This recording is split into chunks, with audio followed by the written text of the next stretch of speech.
আরে সুফিবাদ কি জিনিস সেটা আমাকে জানতে হবে না। আপনি ইচ্ছে করলে নতুন একটা সংজ্ঞা দিতে পারবেন।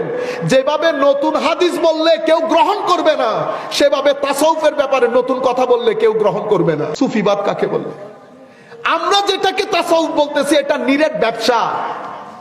আমরা যেটাকে সুফিবাদ মনে করতেছি এটা নিরেট আনুষ্ঠানিকতা, রসম রেওয়াজ। তাসাউফ আপনি যদি আমাকে বলেন হুজুর এক বাক্যে বলেন সুফিবাদ কি, আমি বলবো আমার শেখ যেভাবে বলেছেন, হুসনুল মুআমালাতি মাআল খালকি ওয়াল খালিক। আল্লাহ এবং আল্লাহর বান্দাদের সাথে, আল্লাহ এবং আল্লাহর সৃষ্টির সাথে সদ্ব্যবহার করার নাম তাসাউফ। আল্লাহ এবং আল্লাহর সৃষ্টির জন্য মহব্বত রাখার নাম তাসাউফ। হায় হায়, তুমি কখনো প্রতিবেশী হিসেবে তার সাথে থেকেছো? যদি না করো তাইলে কেমনে বুঝবা কে ভালো কে মন্দ? আমার ভাই, আপনি যদি সফর না করেন এক ব্যক্তির সাথে, মুআমালা না করেন, এই জন্য ইসলামের 75% তালিমাত আদব আখলাকের উপর, মুআমালাতের উপর। সেই জন্য সুফিয়ায়ে কেরাম, আউলিয়ায়ে কেরাম এইটার উপর বেশি গুরুত্ব দিয়েছেন। সৃষ্টির সাথে মুআমালা কেমনে, সৃষ্টির সাথে। 2-3 দিন আগে ইমাম জালালউদ্দিন রুমি রাদিয়াল্লাহু তাআলা আনহু আরদা, হায় হায় হায়, আশেকদের, মানে আমি এটা কি বলবো, হযরত ইমাম জালালউদ্দিন রুমি হচ্ছে আশেকদের রাজধানী, আশেকদের রাজধানী।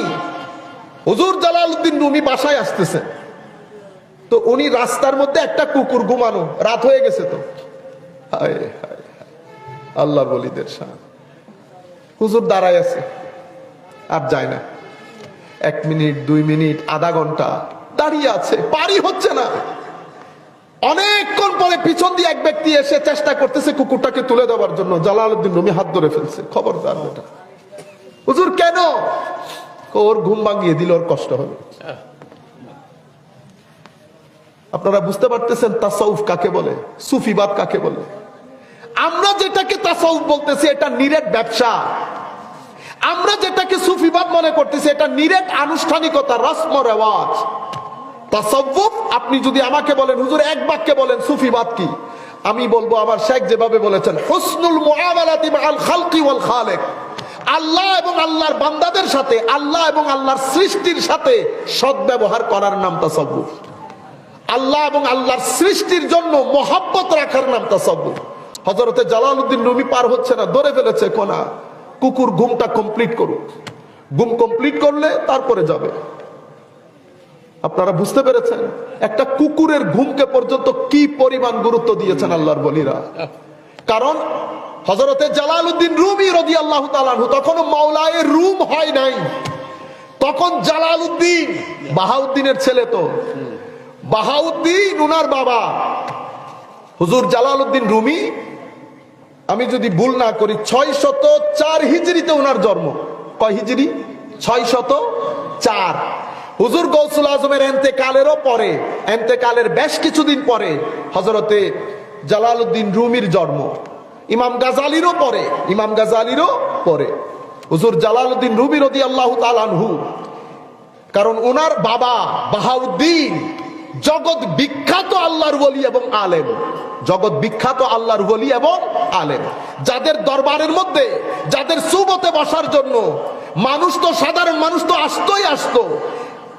দেশের রাষ্ট্রপ্রধান থেকে শুরু করে, মন্ত্রী থেকে শুরু করে বড় বড় পদের লোক ওনাদের দরবারে এসে বসে থাকতেন। এমন একজন আলেমে দ্বীন, ওখান থেকে জালালউদ্দিনের জন্ম।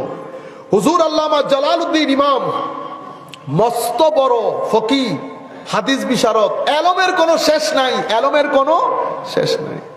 এই ধরনের এলমের মধ্যে অহংকারও তাকে বেশি, এমনি করে থাকা। জালালউদ্দিন রুমি এসেছেন হযরতে শামস তাবরেজের সংস্পর্শে। এটা আমি যদি এভাবে বলি, কোনোদিন যদি আল্লাহ তৌফিক দান করেন, তাইলে আমরা বক্তব্যটাকে এভাবে করতে পারবো যে আকল থেকে এশকের সমুদ্রে জালালউদ্দিন, অথবা আমরা সেটাকে এভাবে বলতে পারি যে জালালউদ্দিন থেকে মাওলায়ে রুম হওয়া পর্যন্ত সফর, এটাকে আমরা বলবো এশকের সফর। কিসের সফর? এশকের সফর। যতদিন আকল ছিল শামস তাবরেজকে বলতেছে আপনি আবার কে, আপনি কে? হায় হায়, হুজুর বলতেছেন এগুলা কি? হায় হায়। তো একজন আকলের আলেম, আরেকজন এশকের আলেম, একজনের সীনাবর্তী মোহাব্বত, আরেকজনের সীনাবর্তী কাগজের জ্ঞান। কাগজের জ্ঞান আপনারা এখানে দেখতে পারতেছেন না, এ কাগজ না, এটা আমি পড়ার পরে আমি তো জানতে পেরেছি এখানে কি কি আছে। এটা আমার মুখ, চোখ, ব্রেইন পর্যন্ত, কিন্তু এখানে যাইতেছে না। তো এখানে কখন যায়? এই শব্দ কখনো এখানে যাবে না। এখানে কি যাবে জানেন? শব্দের ভিতরের যে নূর এবং হিকমত, এটা সিনার ভিতরে যায়। এখন এটা সিনার ভিতরে যাওয়ার জন্য সিনা পরিষ্কার করতে হয়। কার জন্য? আল্লাহর জন্য। যতক্ষণ পর্যন্ত সিনা আমার আল্লাহর ঘর করার জন্য তৈরি না করব, ততক্ষণ পর্যন্ত সিনার ভিতরে কিতাবের কাগজের নূরগুলা যায় না। তো আমি ভিতরে কিভাবে তৈরি করব?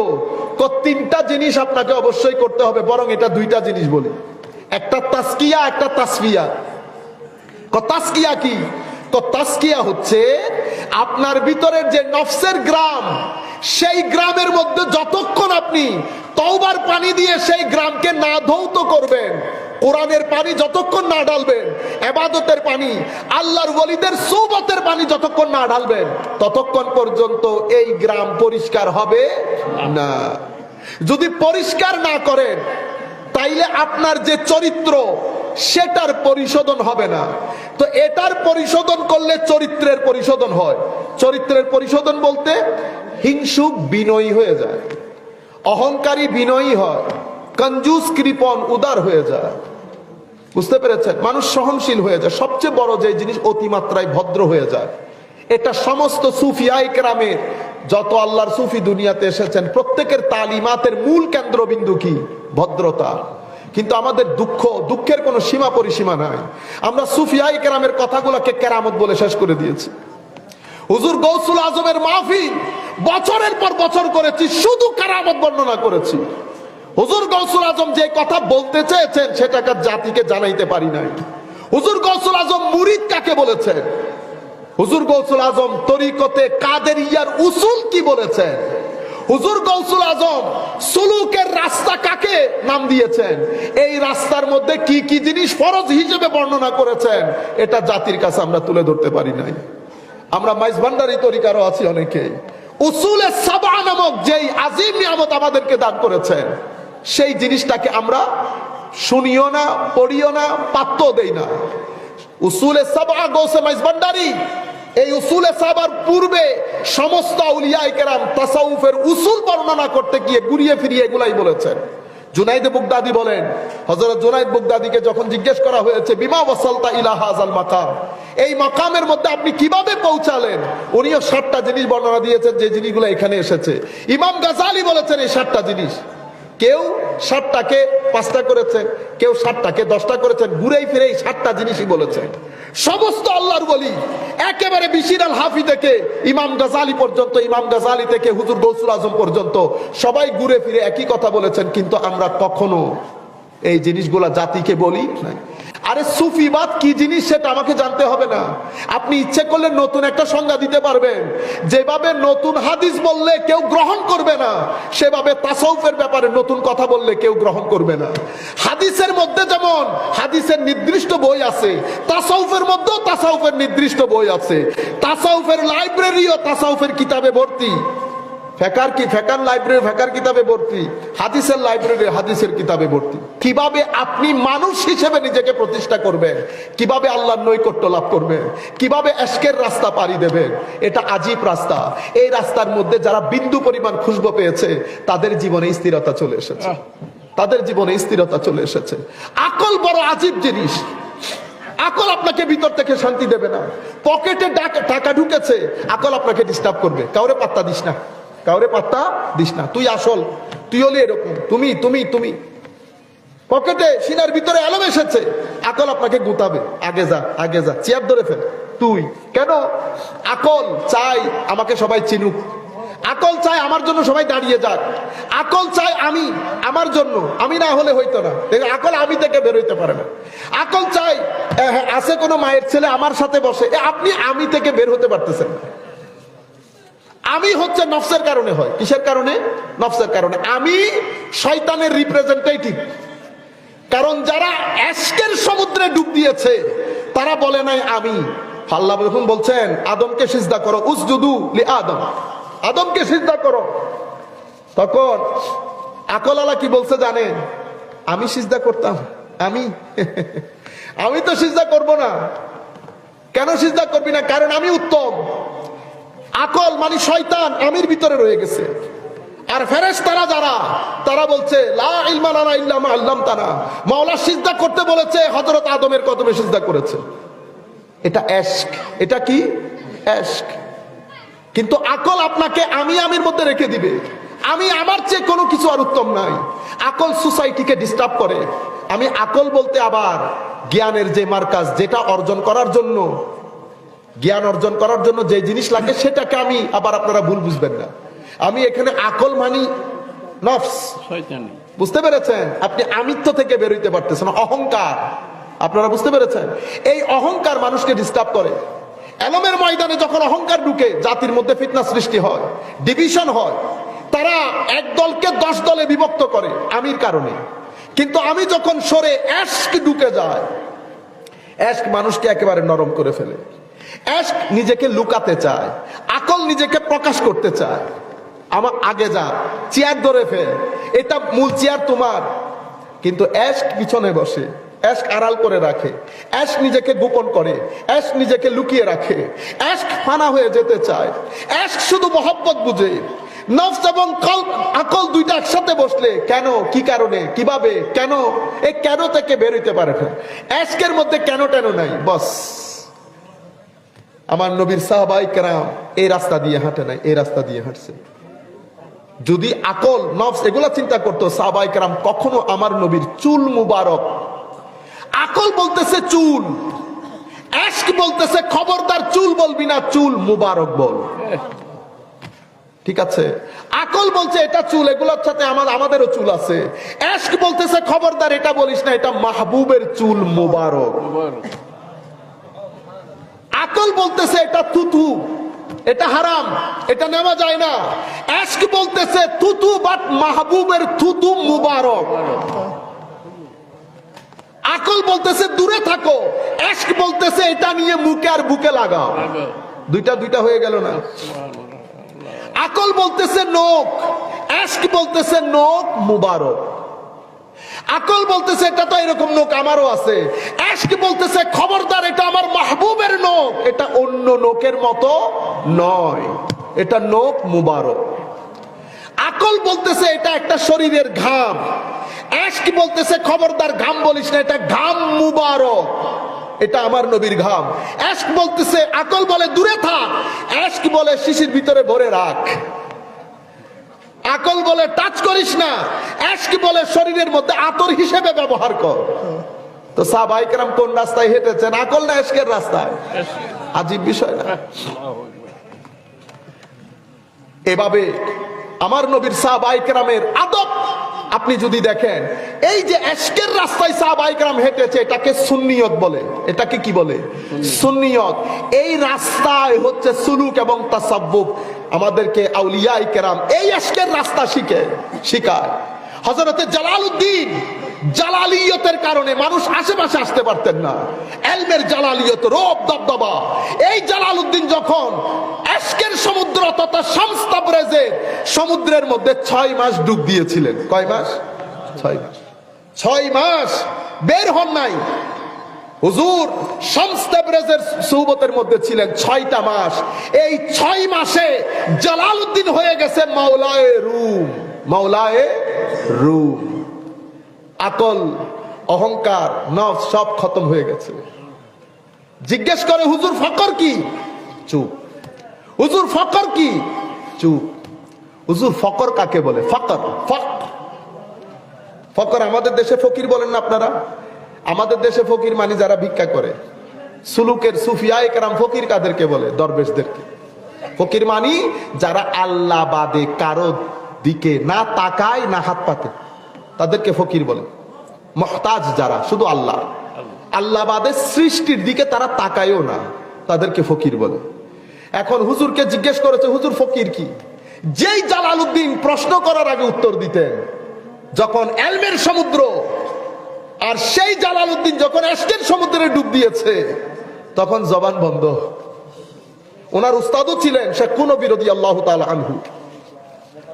হুজুর চলে গেলেন, প্রশ্নকারী বলতেছেন, হুজুর আপনার ছাত্র তো জবাব দিলেন না। কোনা জবাব দিয়ে দিয়েছেন। জবাব দিয়ে দিয়েছেন মানে উনি তো আমাকে উত্তর দেন নাই। কোনা উত্তর দিয়েছেন তো? হুজুর উনি তো খামোশ ছিলেন। ওই খামোশই উত্তর।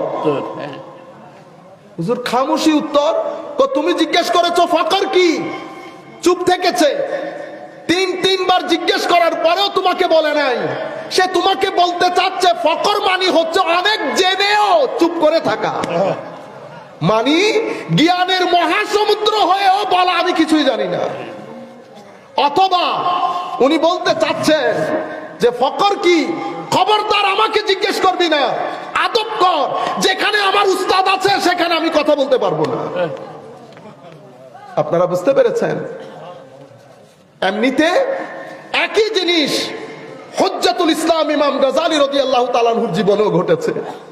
হুজুর ইমাম গাজালি তৎকালীন যুগের যেটাকে ক্যামব্রিজ বলা হতো, হার্ভার্ড বলা হতো, এমআইটি বলা হতো, মাদ্রাসা নিজামিয়া, যদি মাদ্রাসা বলি আপনারা আপনাদের মাদ্রাসা মনে করিয়েন না, ওইটা তখনকার যুগের নিজামিয়া ইউনিভার্সিটি ছিল।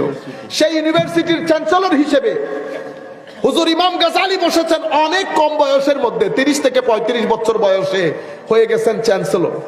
মুসলিম দুনিয়া যখন মুসলিম দুনিয়ার মধ্যে আইম্মায়ে কেরামের মানে যাকে যাকে আইম্মায়ে কেরাম, সেই জগতের মধ্যে হুজ্জাতুল ইসলাম ইমাম গাজালি বসে গেছে।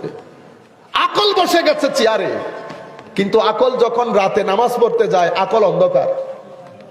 আকল কি? অন্ধকার। ভিতর থেকে ওই সাপ, ওই এশক, ওই মহব্বত আসে না। আকল পাগল হয়ে গেছে। কোথায় হাকিকত খুঁজে পাবে? কারণ ইমানের তো একটা হাকিকত আছে। ইমান তো লা ইলাহা ইল্লাল্লাহ মুহাম্মাদুর রাসূলুল্লাহ বলে ঢুকলাম, ঢুকার পরে ইমানের তো একটা নূরানি বাউন্ডারি আছে, কিন্তু আমি আমার জীবনে সেই নূরানি বাউন্ডারি কখনো চেক করতে পারি নাই। অথচ হযরত হারেসকে যখন বলেছেন আমার নবী কাইফা আসবাহতা ইয়া হারেস, উনি বলছেন আসবাহতু মুমিনান হাক্কা। হুজুর আমার নবী জিজ্ঞেস করেছেন হারেস সকাল কেমন ছিল? হুজুর আমি মুমিনে হাকিকি, আসল মুমিন হিসেবে আমার সকাল হয়েছে। আমার নবী বলছেন হারেস কি বলতেছো মাথায় রাখিও, প্রত্যেক জিনিসের হাকিকত থাকে। তুমি যে বলতেছো হাকিকি, তোমার কথার হাকিকত কি? হুজুর লা ইলাহা ইল্লাল্লাহর ঘোষণা দেওয়ার পরে আমার নবীর সুহবত আমার ভিতরে একটা তারস্ট, একটা তৃষ্ণা জাগরিত করে, এটাকে এশক বলে। এই এশক দিনের বেলায় আমাকে রোজা রাখতে বাধ্য করে। এই এশক মানুষ যখন ঘুমিয়ে যায় আমি সারা রাত আল্লাহর মেরাজের জন্য তৃষ্ণার্ত থাকি, আল্লাহর কুদরতির কদমে সিজদায় পড়ে থাকি।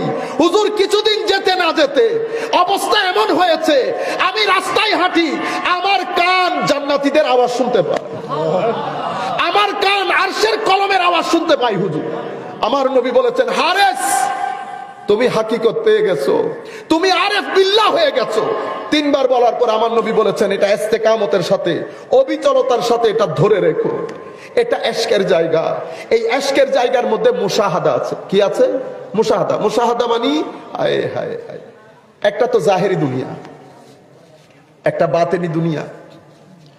এখানে আল্লাহ অনেক নিয়ামত রেখেছেন, এই ভিতরে অনেক নিয়ামত রেখেছেন।